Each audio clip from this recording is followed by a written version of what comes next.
مجھے سمجھ میں نہیں آ رہا کہ اس وقت یہاں پہ بیٹھ کے میں کس طرح سے جو ہے وہ اپنی بات رکھوں. میں مجموعی طور پہ جو بلوچستان میں افراتفری ہے،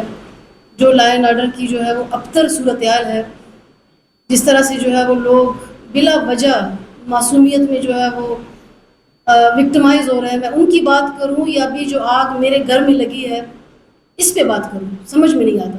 کیونکہ بلوچستان ہمارا گھر ہے. بلوچستان میں جس بھی کونے پہ، جس بھی جو گھر میں اگر جو ہے وہ کوئی زیادتی ہوتی ہے، آگ جلتی ہے، تو اس آگ کی تپش کو ہم سب فیل کرتے ہیں. میرے لیے ابھی اپنی ذات، اپنی فیملی کے بارے میں اکیلے جو ہے اس ایشو پہ بات کرنا بھی مشکل ہو رہا ہے. لیکن یہ ہے کہ میں ایک نیشنل پارٹی کے ذمہ دار عہدے پہ ہونے کے ناطے میں یہ حکومت وقت سے سوال کرتی ہوں کہ ایک جو ہے وہ پرامن بندہ جس کا کوئی تعلق نہیں ہے کسی بھی جو ہے وہ، آج تک آپ نے نہیں سنا ہوگا کہ مطلب میرے والد صاحب کی طرف سے نہ وہ کوئی سیاسی جو ہے وہ بندہ یا کوئی ایسا کوئی بیان اس نے دیا ہو کہ جس کے بارے میں آپ نے سوال کیا کہ کیا وجہ ہو سکتی ہے، نہ وہ کوئی اتنا سرمایہ دار بندہ ہے، وہ تو سمپل